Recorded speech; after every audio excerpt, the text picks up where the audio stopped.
Hello students, welcome to our channel let's discuss. और आज हम directorate of education GNCT of Delhi के worksheet number 38 को डिस्कस करने जा रहे हैं, जिसकी डेट है 30 सितंबर 2020।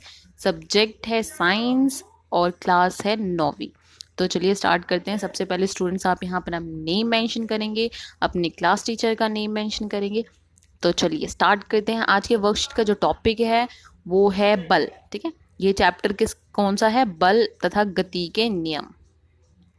जिज्ञासा दीदी, मैंने देखा कि जब भी मैं खिलौने को खींचता या धक्का देता हूँ तो वह चलने लगता है। ठीक है, तो एज यूजुअल जो ज्ञान है उसने जिज्ञासा दीदी से क्वेश्चन किया कि जब भी मैं अपने खिलौने को खींचता हूँ, पुश या पुल करता हूँ, तो वो किस चलने लगता है, यानी कि वो मोशन में आ जाता है, उसमें कुछ मूवमेंट होने लगती है।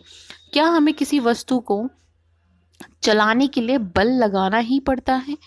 तो यहाँ पे जिज्ञासा दीदी ने बताया, हाँ ज्ञान, बल्कि किसी भी वस्तु को चलाने, रोकने, गति की दिशा या आकार बदलने के लिए हमें बल लगाने की आवश्यकता पड़ती है। ठीक है, तो यहाँ पे किसी भी जो ऑब्जेक्ट है, बॉडी है, ठीक है, उसकी मूवमेंट के लिए, उसको चलाने के लिए, ठीक है, या उसको रोकने के लिए, उसको स्टॉप करने के लिए, उसके डायरेक्शन को चेंज करने के लिए या उसके शेप को चेंज करने के लिए हमें क्या करना पड़ता है? फोर्स लगाना पड़ता है, बल लगाना पड़ता है।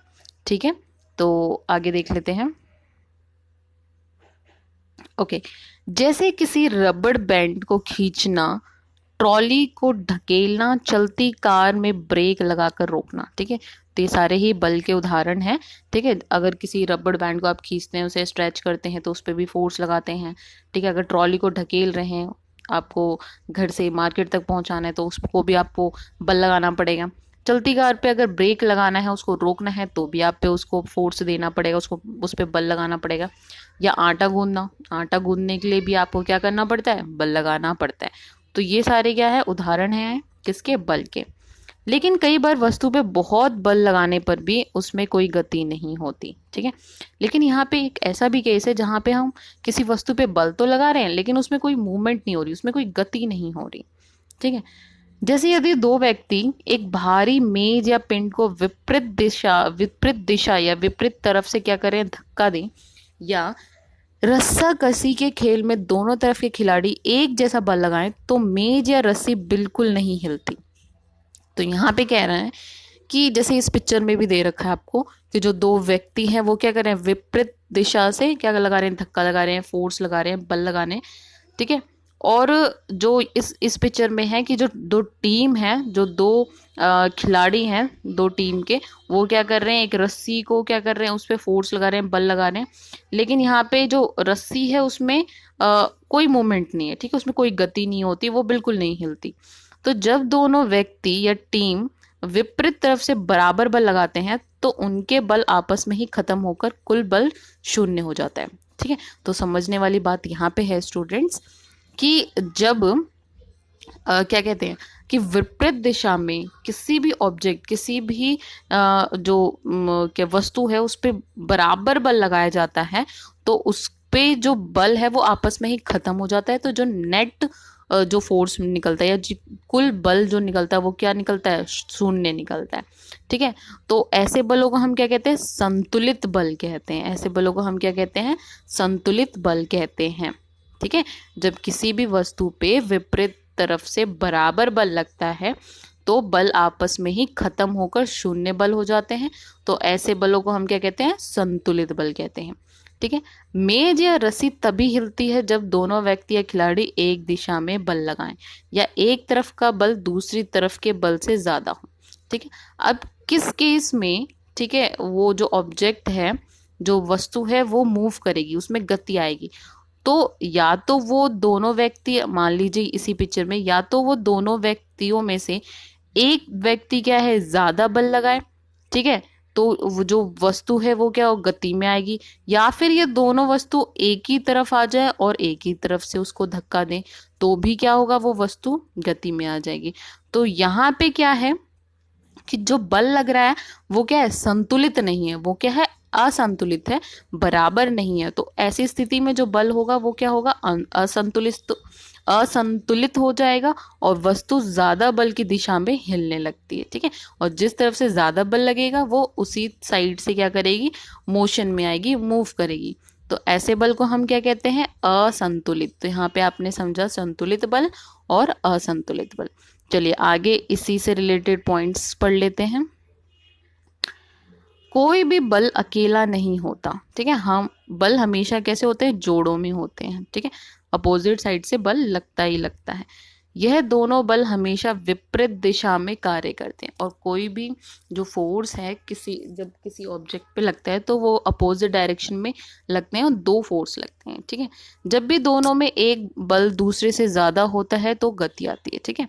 और जब एक बल दूसरे से ज्यादा होगा तो उसमें क्या आ जाएगी? गति आ जाएगी, ठीक है। वो मूव करना शुरू कर देगी वो ऑब्जेक्ट। नेक्स्ट पॉइंट है घर्षण बल गति की विपरीत दिशा में लगता है। अब यह घर्षण बल क्या है? ठीक है, जैसे मान लो आप कोई बॉक्स है, ठीक है, उसको क्या कर रहे हो, एक सरफेस है, उस पे धक्का दे रहे हो, ठीक है, उस पे बल लगा रहे हो। अब वो क्या है कि बल तो लगेगी, ठीक है, लेकिन अपोजिट साइड से, यानी कि उसके विपरीत दिशा में क्या होगा? जो ग्राउंड है, जो सरफेस है नीचे, वो एक क्या लगाएगा? एक अपोजिट फोर्स लगाएगा, ठीक है। अब वो क्या करेगा? उस जो आप ऑब्जेक्ट, जो वस्तु को धक्का लगा रहे हो, उसको रोकने का काम करेगा, उसको रेजिस्ट करेगा, ठीक है। तो ये क्या होगा? ये जो घर्षण बल है, जो फ्रिक्शनल फोर्स है, वो क्या करेगा? जो मोशन है या जिस जिस डायरेक्शन में, जिस दिशा में आप फोर्स लगा रहे हैं, उसके विपरीत दिशा में, अपोजिट दिशा में लगता है, ठीक है। जब तक वस्तु पर लगाए जाने वाला बल उसके घर्षण बल से अधिक होकर उसे असंतुलित नहीं करेगा, तब तक वस्तु नहीं हिलेगी, ठीक है।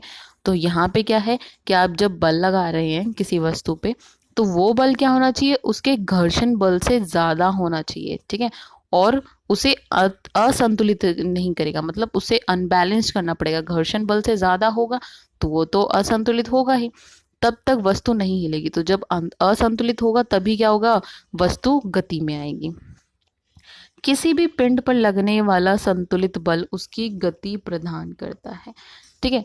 तो किसी भी ऑब्जेक्ट पे जब क्या करता है? असंतुलित बल लगता है, मतलब क्या है? जब उस पे अनबैलेंस फोर्स लगेगा, ठीक है, एक साइड से ज्यादा और एक साइड से कम लगेगा, तो ज्यादा वाली साइड से जो फोर्स लग रहा है, जो बल लग रहा है, उस डायरेक्शन में वो ऑब्जेक्ट क्या करेगा? मूव करना शुरू कर देगा, उसे गति मिलेगी। चलिए, तो ये सारे पॉइंट्स हमने डिस्कस कर लिए। आइए अब इससे जुड़े गए क्वेश्चंस देखते हैं। तो सबसे पहला जो क्वेश्चन है वो है बल क्या क्या कार्य कर सकता है? उदाहरण लिखिए, ठीक है। तो बल क्या कर सकता है? स्थिर वस्तु को गति में परिवर्तित कर सकता है, ठीक है। कि कोई रेस्ट पे है तो उसे मोशन में ला सकता है, चलती वस्तु की दिशा को रोक सकता है या उसे बदल सकता है, ठीक है।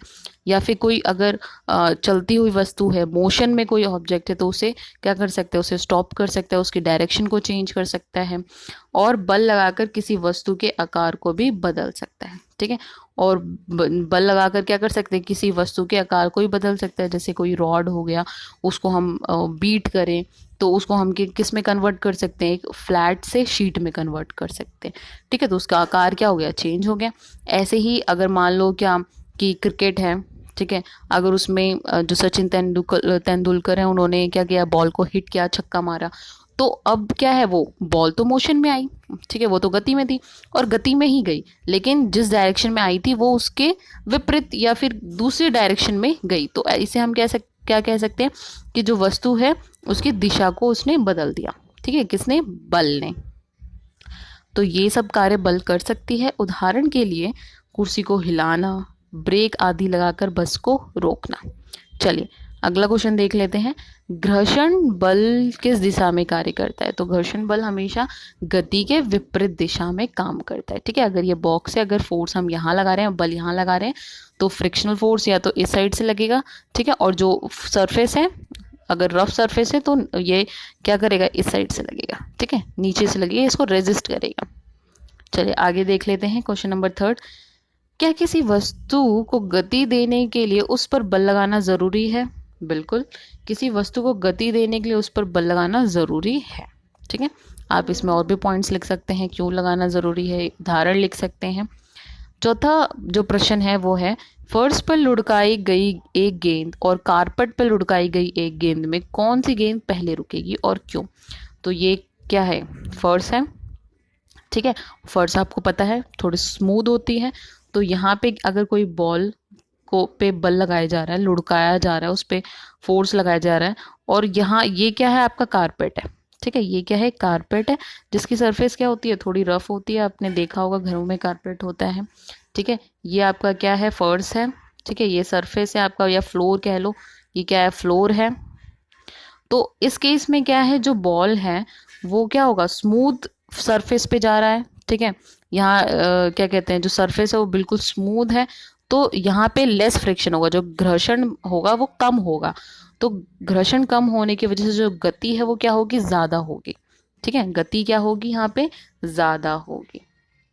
ठीक है, और इस केस में जहाँ पे जो सरफेस है वो रफ है, तो इस केस में जो बॉल है जो लुढ़केगी, तो वो क्या करेगी, जो घर्षण बल के कारण क्या है, यहाँ पे मोर फ्रिक्शन है। ठीक है, जो घर्षण बल है वो ज्यादा है, तो ये क्या करेगी, कम गति से मूव करेगी। ठीक है, यहाँ पे कम गति से मूव करेगी। अब कम गति से मूव कर रही है तो जल्दी कौन रुकेगी, जल्दी ये रुकेगी।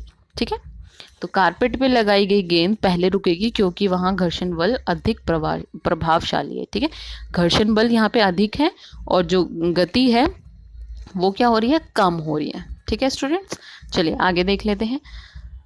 प्रश्न 5, दिए गए चित्र में तीर ए बी के निशान बल के संदर्भ में क्या दर्शा रहे हैं। तो चित्र ए में व्यक्ति द्वारा लगाए गए बल को दर्शाता है, जबकि बी में घर्षण बल को दर्शाता है। तो एक बार ये देख लेते हैं हम इसकी पिक्चर।